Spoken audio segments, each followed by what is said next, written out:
Now this film is a must-see. So A Quiet Place is one of those films that I was really interested in. It was probably one of my more highly anticipated films going into 2018. I mean, first trailer hooked me. I mean, I love horror, thrillers. John Krasinski, I love Emily Blunt as well. And, you know, it's gotten all positive buzz for the most part since it premiered in South by Southwest. I mean, it's got 100% on Rotten Tomatoes right now. So, I mean, obviously it can't be that bad. Anyways, let's move on to my thoughts about the film. Now, as a fan of horror, thrillers, all that stuff in that genre, I have to say this is probably one of the better in that category over the last several years. Like, I kid you not, I was on the edge of my seat pretty much for the entire 90 minutes this film was on. Because there's so much creepy atmosphere, tension built throughout this entire film. Now, John Krasinski really impressed me with this, because not only did he co-write the film and star in it, but he also directed it, which surprised me, because I've not really seen anything he's directed before. I know he directed a couple episodes of The Office. I can't really name him offhand, and I think he's directed a movie before I haven't seen.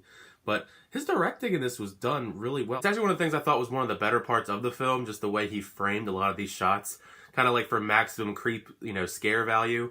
And just like it really enhanced everything, because this really is like a very isolated tale in this very like isolated farm ghost town kind of area. There's not a lot of people in this movie. There's probably only maybe like 5-6 people in this whole movie. So they kind of have to carry the film and make you really feel how isolated this place is, because you don't really see that many people. John Krasinski and Emily Blunt, of course, give really great performances in this. I would say they have really good chemistry, but it's really obvious because, I mean, they're married in real life, so it makes sense why they'd have really great chemistry as a married couple in a movie. But yeah, they do a really good job conveying all these different emotions with just body language and sign language, really. Because, I mean, a lot of the movie, there's not really a lot of dialogue, because a lot of it's communication with, like, sign language, which could throw off some people, because, I mean, a lot of the film has subtitles. And I feel like that could deter a good amount of people from seeing it, because they just don't want to read subtitles for a 90-minute movie. But it didn't deter me, because I watch a lot of things with subtitles anyway. But that's just kind of like a warning, I guess. Since there's not much dialogue in this film, they really did have to rely a lot on sound, whether it be loud noises or just complete silence. And I think that worked really well in this film. Whoever did the sound mixing in all this film deserves a ton of praise, because it really helped out, like, with this mood, this eerie mood. Everything's so quiet. There is a score, which comes in here and there, but there are long stretches in this film where it's just complete silence, with them doing stuff in complete silence. And it really, like, added to the atmosphere and how creepy this film was. Because, creepy monsters coming around and you're trying to be quiet because they react to noise. So it's like, oh my god, how could anyone be quiet during those situations? Now, I don't want to touch upon the monsters too much, because it is kind of like a lot of spoiler territory, because they're not really in a lot of the promotional material.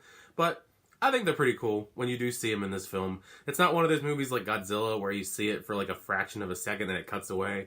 I mean, it builds up to it, because like everything in this film builds with tension, and you do eventually get the payoff, and you see it, for good amounts of the movie, and it actually looks pretty cool. You get to see it in full view, for like full bright view. It's not in shadows or anything. I liked them. I mean, they could have been a little better, I guess, but I mean, I think it's a pretty unique design. I mean, I could see why people tried to think this was like a Cloverfield movie in disguise, but it's not. I do think it was interesting that they made clicking noises that sounded very similar to the Predator in the Predator franchise. But that's just me, like, knowing too much about different franchises and trying to compare and contrast. But yeah, like, I don't know if it's just me, but if you go into this movie and you hear those little clicking noises they make, it reminded me of the Predator. But yeah, I'd say Quiet Place was a really fun, thrilling 90 minutes of horror thrillers, and I definitely recommend anyone that's a fan of that or just likes to be scared, check it out. I mean, I don't think you'll regret it. I'd say probably this was in my top 3 films so far. I mean, take it with a grain of salt, because I haven't seen Ready Player One yet, because I've been really busy. But it's definitely in my top 3, top 4 of the year so far. I mean, it's only April. Plus, I'm sure Infinity War will knock at least one of them off. But yeah. That was my quick little review for A Quiet Place. Feel free to comment your thoughts about the film if you've seen it, or if you plan on seeing it. Feel free to leave a like, hit that subscribe button. Until the next time, I will see you guys later.